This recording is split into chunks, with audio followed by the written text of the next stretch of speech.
We do on occasion get asked about using registers in QuickBooks. This is typically people who have used QuickBooks for quite a long time and prior to QuickBooks probably used Quicken.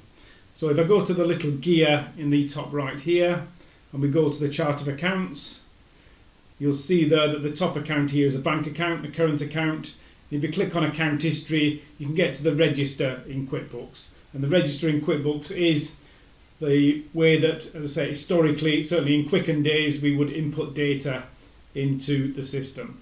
We don't really input data this way anymore because we're really inputting either from the bank feed or from the plus sign where we're manually adding entries in to QuickBooks. So this isn't really the area that I would expect you to be visiting. So if you're asking about the register and using the register, typically that's not your input screen anymore. And what you tend to do in the chart of accounts is that if you want to get that to that level of information, you typically go to the little drop down next to the bank and run a report, and that gives you the same type of information but in a structure that's easier to read and gives you the last 90 days automatically of bank transactions.